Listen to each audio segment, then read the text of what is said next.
So I'm gonna teach antihypertensive drugs today. It's one of my favorite topics from pharmacology. Okay, so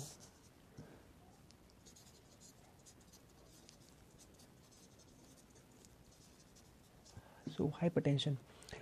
The first point which comes to our mind whenever we heard of hypertension is that it is the increase in the blood pressure. That is increase in blood pressure. Okay, so increase in the blood pressure is known as hypertension. But what exactly the term means is increase in the blood pressure which leads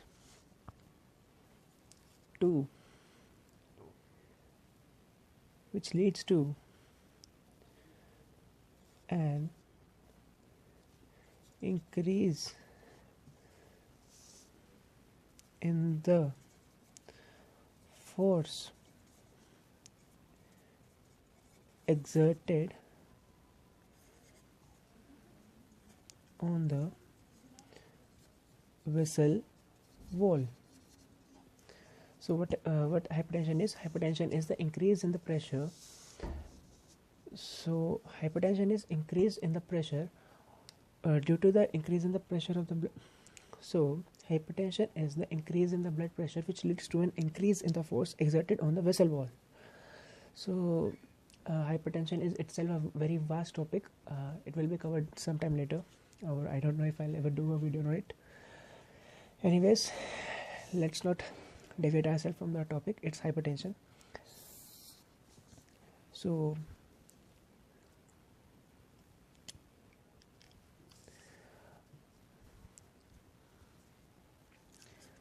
non-pharmacological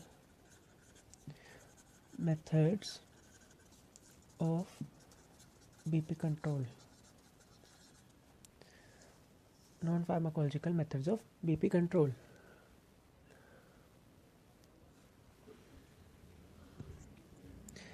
So there are many methods which doctors tell the patients when they are prone to get hypertension.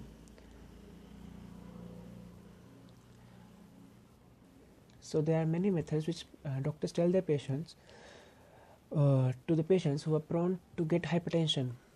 Okay, so these changes in the lifestyle or diet can help one to reduce hypertension.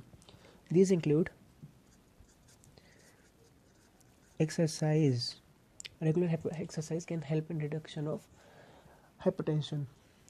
Second, reduction in salt intake, or more, the better word should be sodium intake should be less.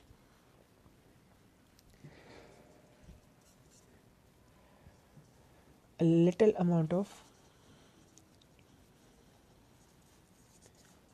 alcohol consumption. A little amount of alcohol consumption has been proven to help in reduction of blood pressure. Okay, but remember, in excess alcohol consumption, it irritates sympathetic nerves, hence it increases blood pressure. This is very important. Fourth, proper rest.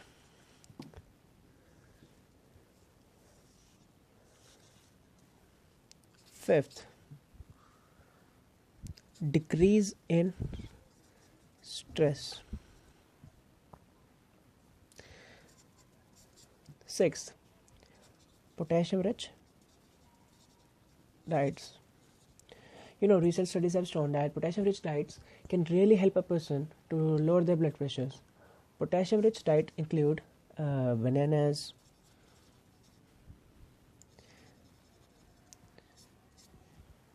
and various other things. Okay, there's one more thing which you can do to help in reduction of blood pressure. It is maintaining of lipid profile. Okay, there should be no consumption of red meat. Okay, so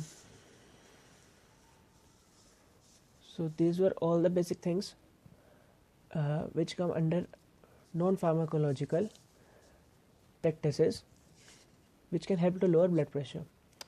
Okay, let's go ahead.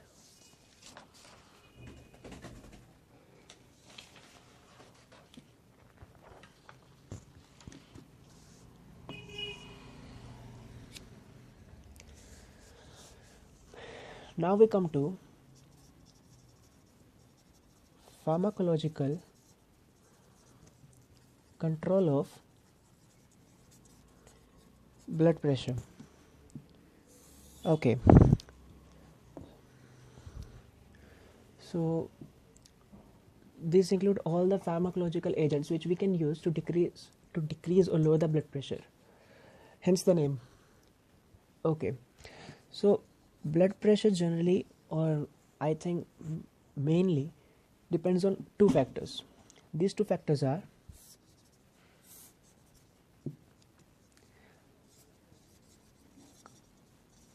cardiac output and total peripheral resistance. Okay, so the blood pressure of a body, it generally depends on two things, that is cardiac output and total peripheral resistance. Before I come and explain about these aspects of blood pressure, I think first I should tell about systolic and diastolic blood pressure. So the blood pressure consists of two things or two components. One is systolic blood pressure and the other is diastolic blood pressure. Okay, coming over to the systolic blood pressure, it is the pressure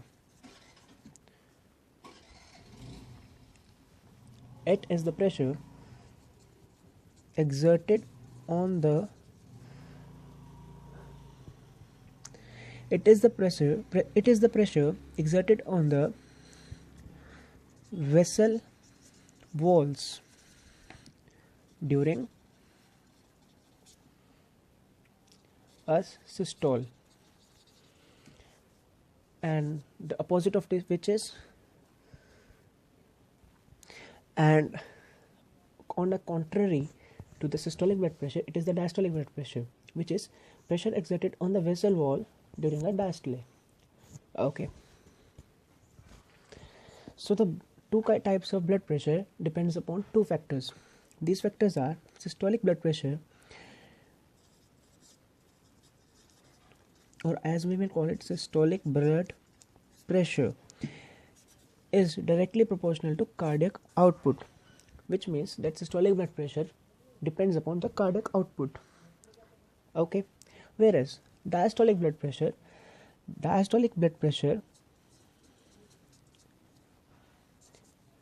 depends upon total peripheral resistance. Okay, so diastolic blood pressure depends upon total peripheral resistance.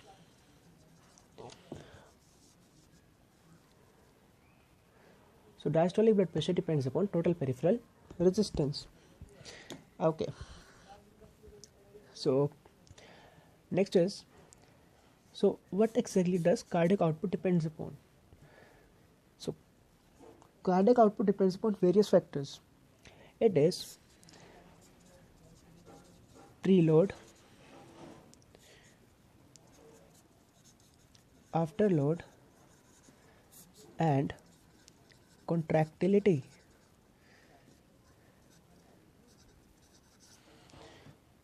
I messed up some spellings, never mind. It's contractility. Okay.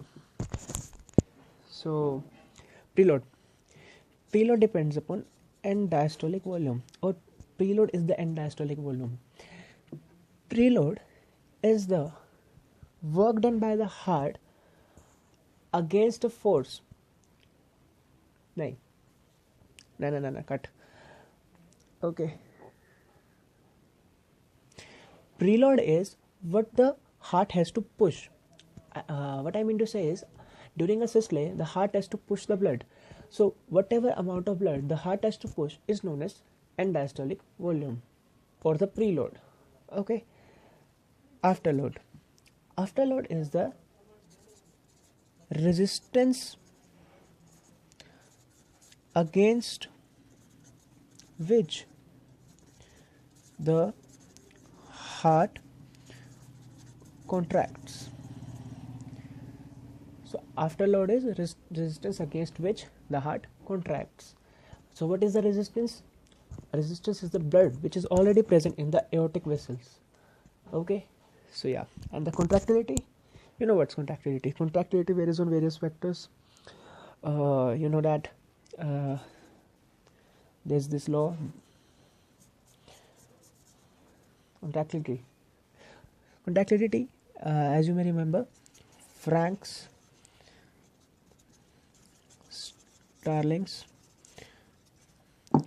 law. Contractility depends on Starling law. What does Starling law say? It depends on Starling's law. Okay, contractility depends upon Starling's law. So what does a Starling's law say? It says that the more the heart muscle will stretch, more will be the force of contraction. Okay, which means more will be the end diastolic volume, more will be the contractility. Okay. Next, coming over to the diastolic blood pressure, total peripheral resistance. So what is total peripheral resistance? It is a resistance offered by the arterioles to the movement of blood from arterioles to the venous side. Okay, I may repeat. Resistance offered by the arterioles to the movement of blood from arteriolar to venous side. Okay. Okay.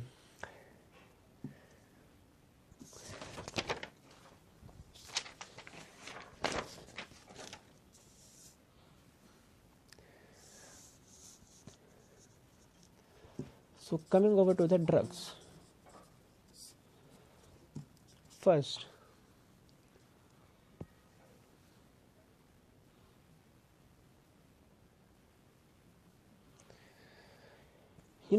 sympathetic outflow increases, so the heart rate will increase. Once the heart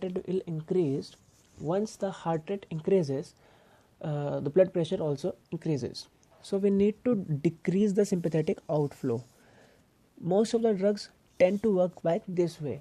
There are many other mechanisms by which the drug mechanisms work, but major is the sympathetic outflow, decrease in the sympathetic outflow. Okay, so where does the sympathetic outflow towards the heart comes from? It comes from medulla, reticular formation. Okay, so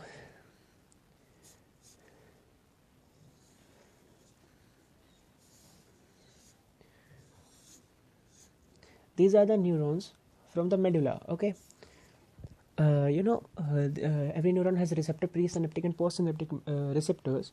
So this is a sympathetic nervous system. Hence, it must have the neurotransmitter as norepinephrine. Okay, so the norepinephrine must work from there to here. Okay, there is a receptor of adrenergic receptor which is known as alpha 2 adrenergic receptor, which is present on the presynaptic membrane. Alpha 2 adrenergic receptors are like an inhibitory receptors or a counter-checking receptors. The amount of norepinephrine coming in the synaptic space also binds with the alpha 2 adrenergic receptors. Once it binds to alpha 2 adrenergic receptors, the presynaptic neurons knows that it has emitted enough norepinephrine for the stimulation of the postsynaptic neuron. So for this purpose,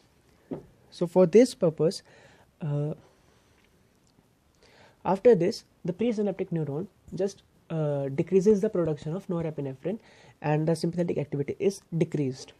So the first group of drugs, which are known as centrally acting sympatholytics, these drugs bind at this position, that is alpha 2 adrenergic receptors. Okay, so what drugs come under this? The drug's name is clonidine. It is an alpha 2 adrenergic receptor agonist. Okay, this is rarely used nowadays. The first line drugs are generally diuretics or beta blockers or calcium channel blockers, but clonidine is used in very rare cases when every other mechanism fails to work, so we use clonidine. Okay, coming over to the next type.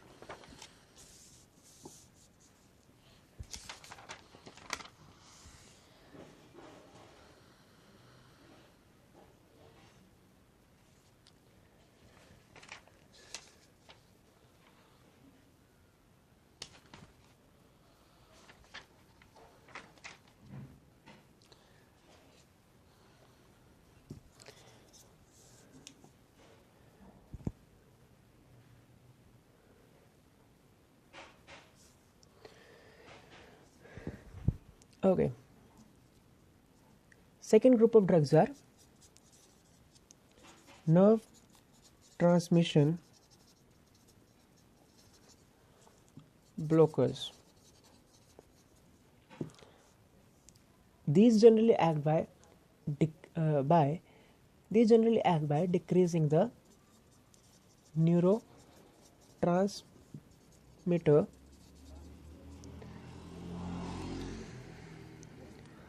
or by destroying them.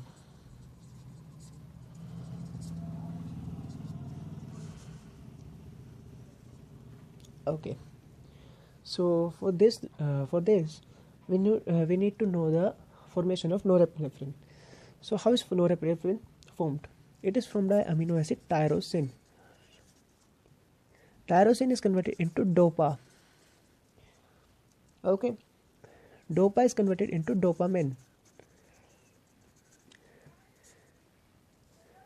Dopamine is transported into the vesicle and it converts into norepinephrine inside a vesicle. The transporter here is known as VAT. It is vesicle associated transporter.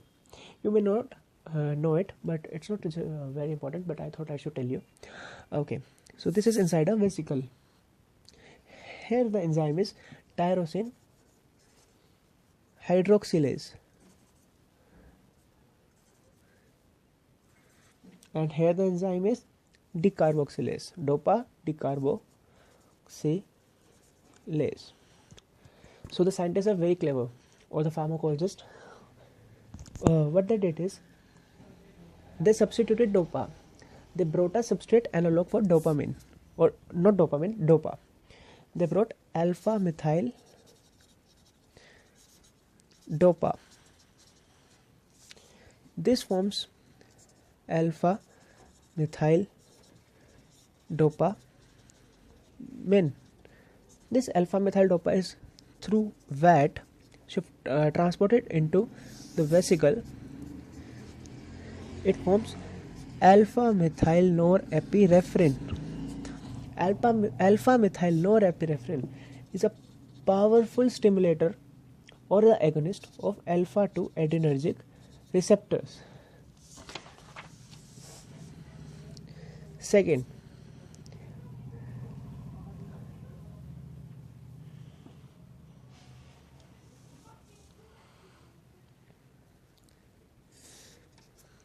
the second thing acting here is alpha methyl dopa.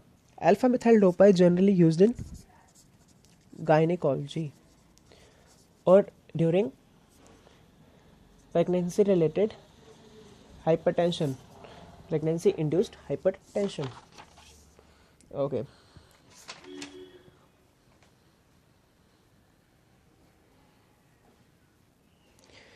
The other drug is mid-tyrosine. Mid-tyrosine. It is a substrate analog for tyrosine. Okay. So mid-tyrosine is a substrate analog, so there is no production of norepinephrine, hence decreased sympathetic outflow. Okay.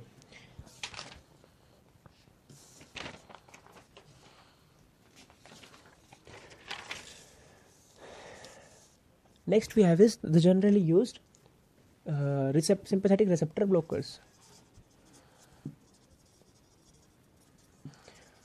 Receptor blockers. Sympathetic receptor blockers. Sympathetic receptor blockers generally work by blocking the receptors. Okay, they block the sympathetic receptors. You know what sympathetic receptors are? They are two types of sympathetic receptors: alpha receptors and beta receptors. So these block the alpha and beta receptors. Okay, so these two are also further divided. These are into alpha 1, alpha 2, and beta is also divided into beta 1 and beta 2. Okay, so beta 1 is present in the heart.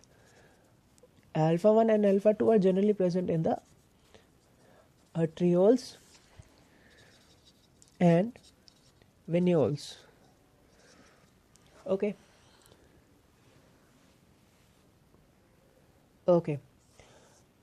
So coming over to the how does this work actually? See, this is the heart. Consider this as heart.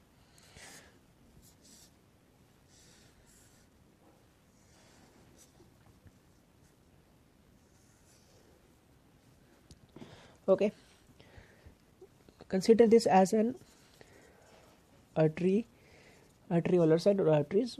This is the vein. Okay, and this is the capillary. These spellings are anyways, capillaries. Okay,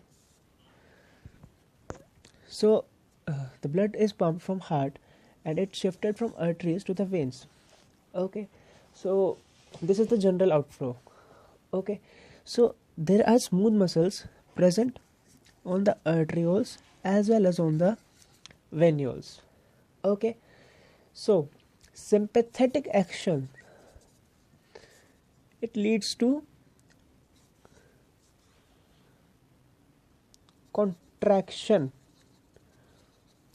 of these smooth muscles. Okay, when the arterioles contract, the blood towards the heart or the when the arteries contract, the pressure inside the arteries is increased, their size decreases, so total peripheral resistance decreases.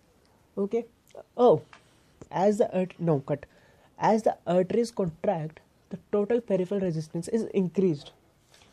Okay,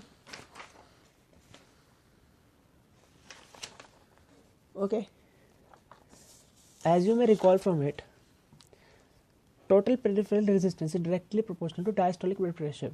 As the arteries contract, total peripheral resistance is increased, so the diastolic blood pressure also increases. Whereas When the venules contract, the venous return is increased. Venous return increases. When the venous return increases, end diastolic volume increases. When the end diastolic volume increases, preload increases. When the preload increases, systolic blood pressure increases. Okay, so this was a major mechanism by which these alpha receptors and beta receptors work. So let's come towards the blockers. Okay, so let's come to alpha blockers. There are two types of alpha blockers: selective and non-selective. Okay, there are selective and non-selective alpha blockers. So the selective alpha blockers work on alpha 1 receptors, whereas the non-selective blockers work on alpha 1 and alpha 2 both.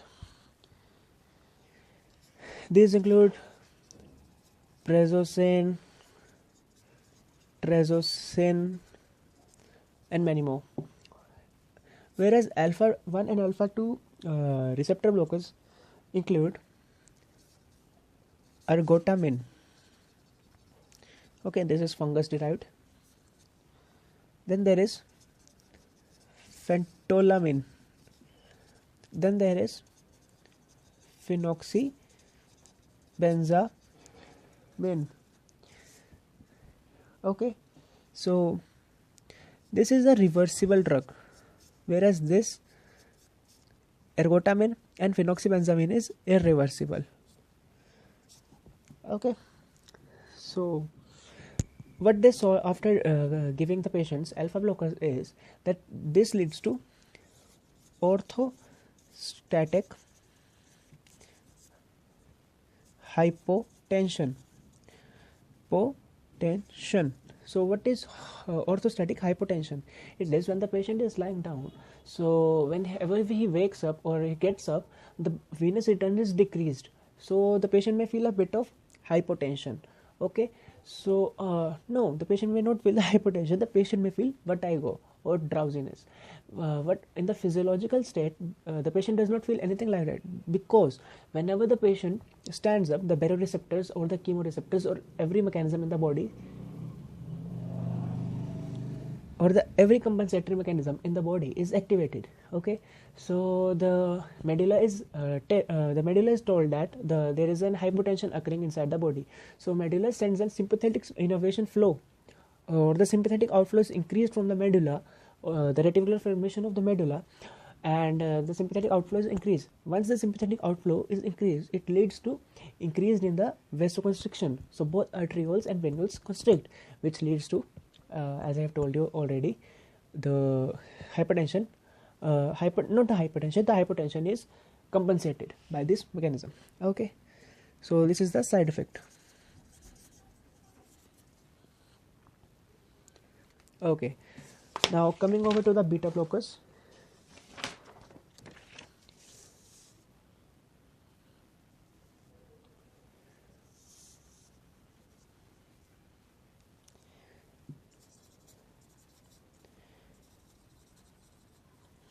So the same case as of alpha blockers, selective and non-selective. Okay, so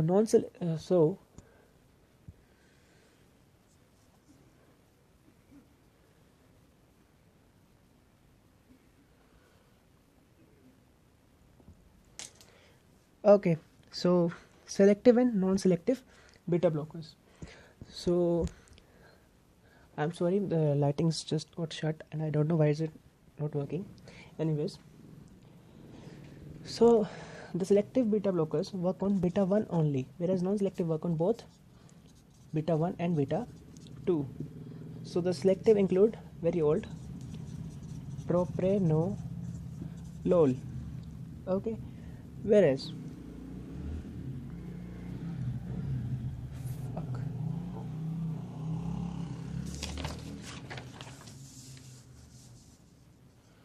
I'm sorry, the light got shut. I can't help it right now. I'm sorry. Beta blockers. So the same story divided into two: selective and non-selective. Selective works on beta 1 only, and non-selective works on beta 1 plus beta 2. Okay, so beta 1 and beta 2 non-selective are there is a classical example, propranolol, whereas drug which comes under beta 1 is atenolol. Okay, so how does it work? Beta 1 is present on SA node, AV node and myocardium. Okay, so atenolol blocks this, so heart rate decreases, contractility decreases, hence hypertension can be controlled.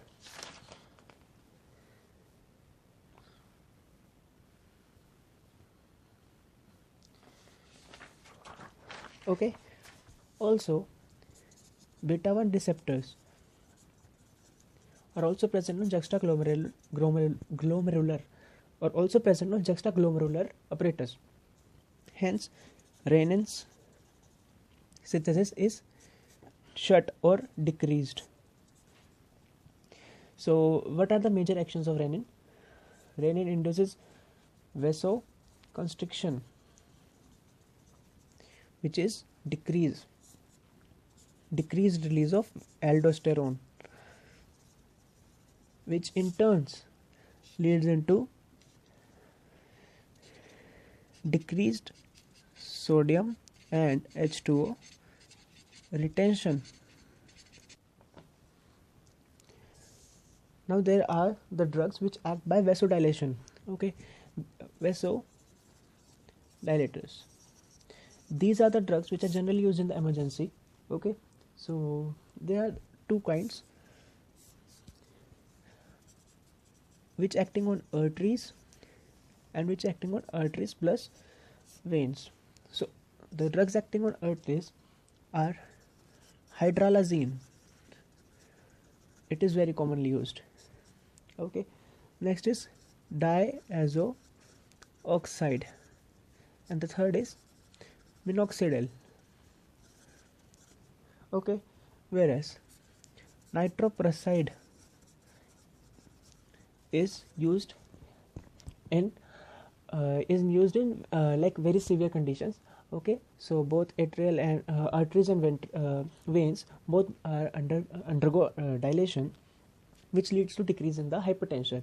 Nitroprusside is a very good drug. Some words about it. It is a very good drug, so you can control it. It is an IV drug, so you can control its action starts within seconds, like within 30 seconds, and it wears off after 2 minutes. So you can really control the blood pressure like very efficiently. Okay.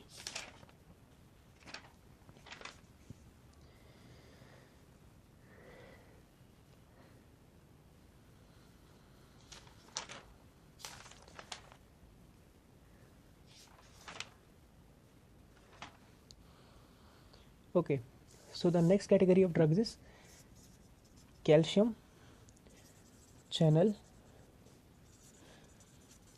blockers. Okay, so how does calcium channel blockers work? Okay, so calcium channels are present on various sides of the body. Okay, so they are present on myocardium.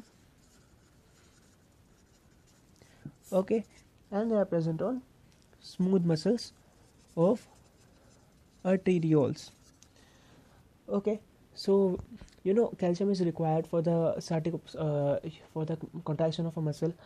So calcium channels are present widely over the muscles and throughout the body they are present. So these calcium channel blockers, when they act on smooth muscles of arterioles, there is decreased in total peripheral resistance. Hence, diastolic blood pressure goes down. Okay, whereas when it acts on myocardium, contractility should, you tell me, should decrease.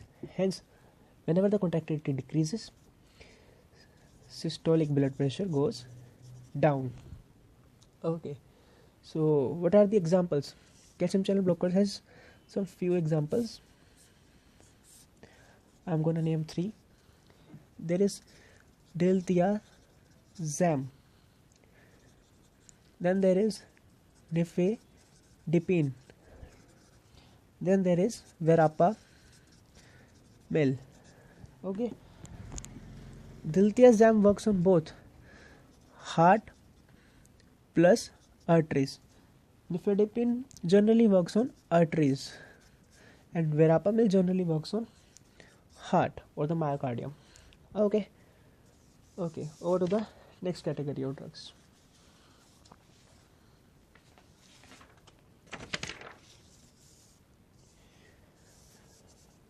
Then there is ACE inhibitors.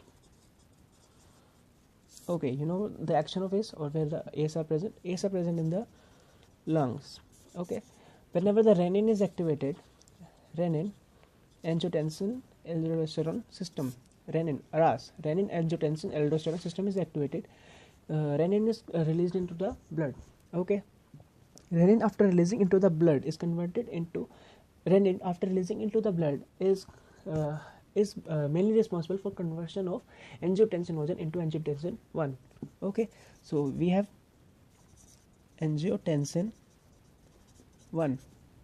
This goes to the lungs. Lungs has ACE enzymes. These are present inside the capillaries. Let me show you. These are present inside the capillaries. Okay, so once inside the lungs, this angiotensin 2, ACE acts on it and it is converted into angiotensin. Okay, once inside the lung, angiotensin 1, after being acted by ACE, is converted into angiotensin 2. Okay,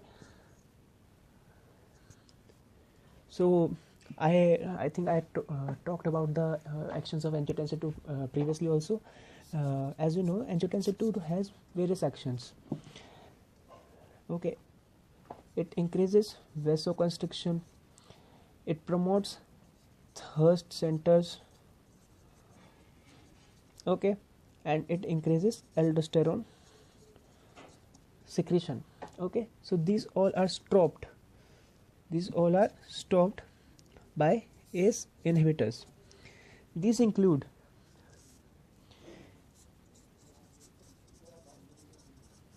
captopril, enalapril. Okay,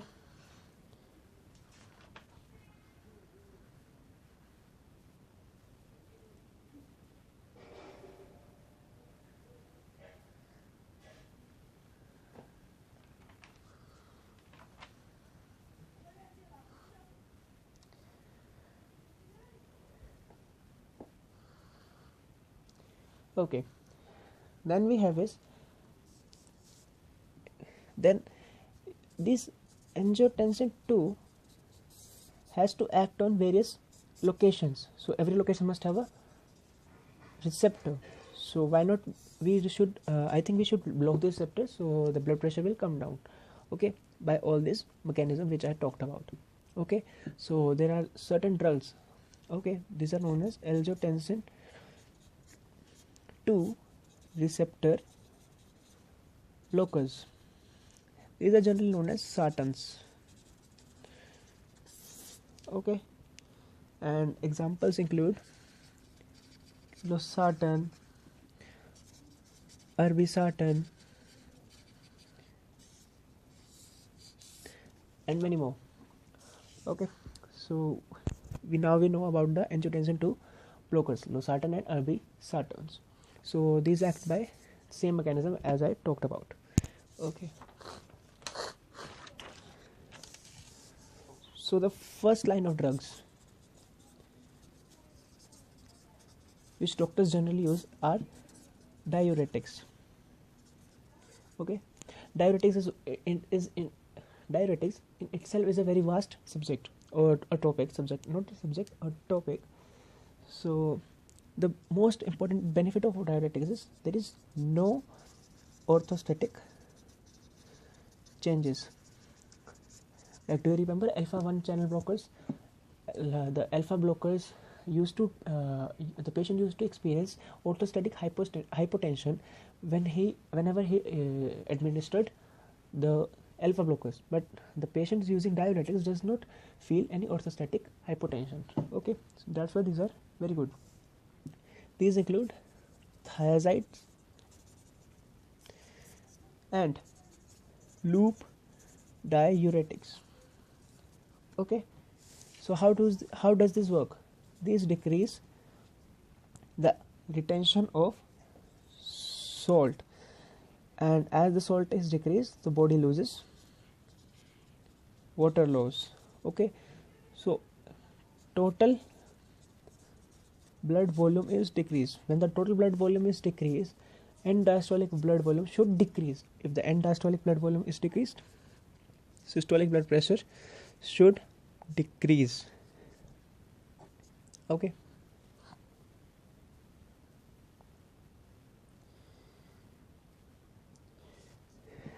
this section is during short duration. What if the patient has been using diuretics for a long period of time?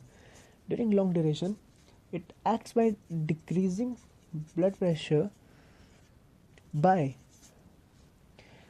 vasodilation. I don't think I have to explain vasodilation anymore. Vasodilation decreases total peripheral resistance. Total peripheral resistance is decreased, so the systolic blood pressure is decreased. No, the diastolic blood pressure is decreased. And if the vasodilation occurs at the venous side, the venous return is increased, and diastolic volume increases, systolic blood pressure increases. So you know about vasodilation. Okay, so I think this was all about the antihypertensive drug. Don't forget to like the video, share the video, and leave a comment. And if you want me to do a video of any more subject or any other topic, please leave a like and do tell me in the comments. Well, I think this completes our chapter. There are many other things, but this was the general outline. Okay, so if you like the video, please give it a like, share the video, and do comment on my video. Okay, and if you want me to cover any more topic, please tell me. I'll try to help you. Okay, bye bye.